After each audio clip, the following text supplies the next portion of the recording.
In this episode, we will examine the concepts of media and terrorism and how they are related to one another. Specifically, we will examine a terrorist attack that occurred at an Ariana Grande concert on May 22nd, 2017. We will look at media framing from both an American and a European perspective. My name is Anthony Suniga, and this is A Closer Look. On May 22nd, a terrorist act occurred in the Manchester United at an Ariana Grande concert that killed at least 22 people. According to the New York Times, the bomber was a man by the name of Salman al-Bedi. The attack is believed to be the deadliest attack in Britain since 2005. There is still an investigation that is going on to this day as to who all was involved with this attack.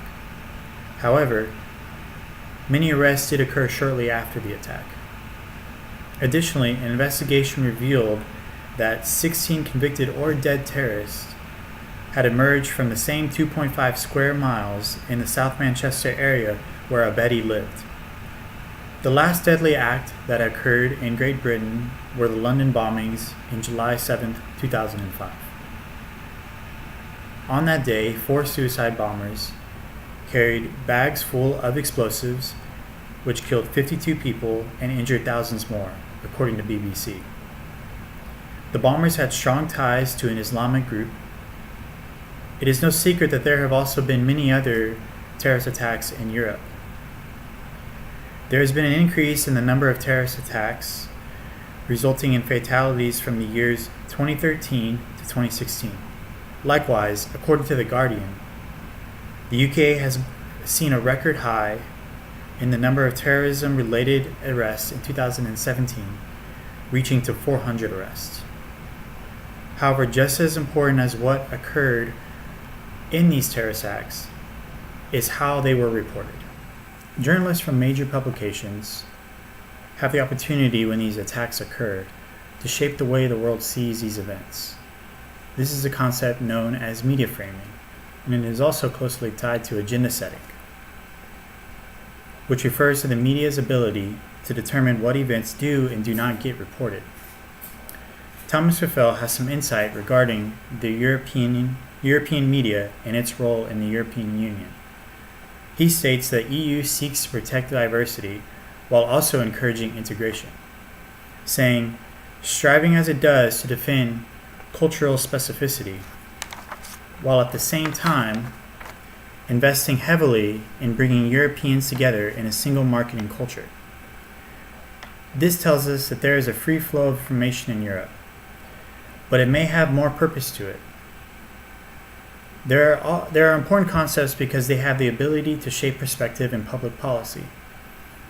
To gain a broader perspective, we will examine published articles about the Manchester bombing by both The Guardian and the New York Times. Being that Europe and America both have multimedia conglomerates, the BBC and CNN, these newspapers were a solid study to determine how major news powers operate. The data I gathered consisted of the stories from these 2 newspapers.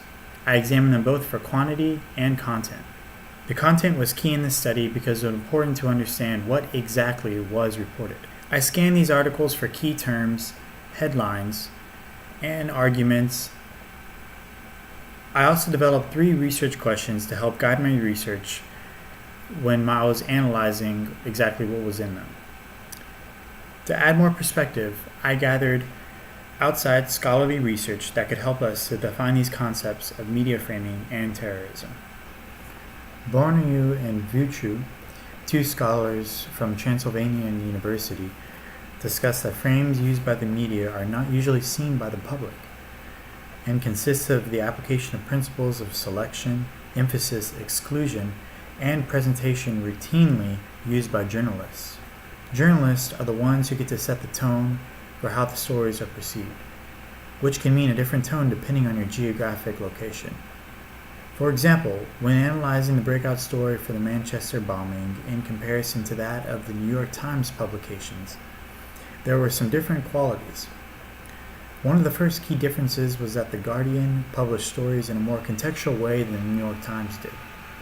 The two headlines of the paper published on the day of the bombing were General Election Campaigning Suspended After Manchester Attack and Manchester Attack, City Mobilizes to Help Concert Goers with Offers of Rooms and Free Rides. Now this is for The Guardian. In contrast, New York Times same-day publications read, Ariana Grande Manchester concert ends in explosion, panic, and death.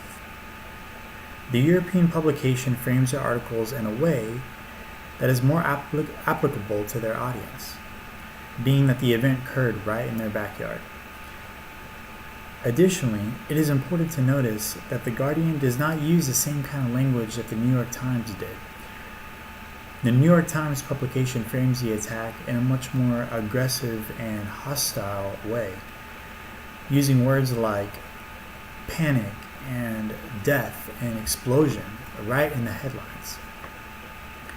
However, the Guardian uses a much more toned down tone, one that creates more curiosity in their readership. These journalists for the New York Times were quick to frame the attack as a continuation on the war of terrorism.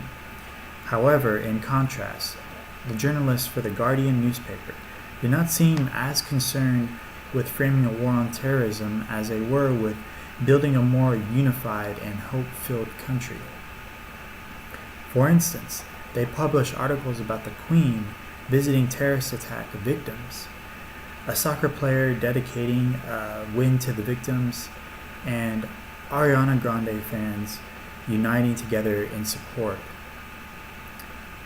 The American publication wanted to push an agenda of war on terrorism, while the European publication seemed to want to promote hope and unification within their articles.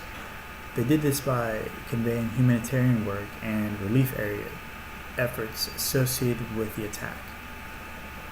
When examining the Guardian's website, we can see most of the articles with pictures are about these such things.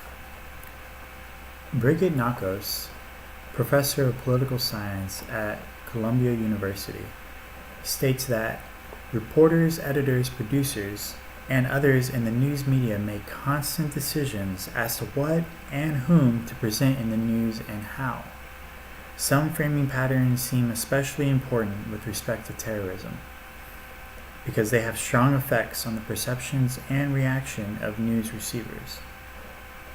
In relation to this, one constant decision that both of these publications, The Guardian and The New York Times, continue to do was to implement photos with their articles. However, these photos seem to tell very different stories, even though they are on the same topic. For example, The Guardian chose to use photos that were not oriented towards terrorism or violence, but rather towards hope and relief. On the other end, many of the photos used by The New York Times consisted of people crying or people in grief. Furtherly, The New York Times published an article on May 24th entitled, Hunt for Manchester Bombing Accomplices Extends to Libya. There is a great deal of quotes and investigation that was done in this article, but for what reason exactly? The aim is to understand Abedi's supposed tie with the Islamic terrorist group. The article brings in many details about his family and their past relationship with terrorist groups. New York Times reported another article on June 3rd discussing the bomber's potential tie with an ISIS unit. The language of this article has strong agenda to prove ties between the bombing and the Islamic terrorist group. We can see in this article the significant amount of detail regarding Abedi's visit to Libya and the possible implications that the journalists attempt to draw for their readership. To conclude, we have examined the Manchester bombing as told from two different perspectives, The Guardian and The New York Times. Media and terrorism will always be related.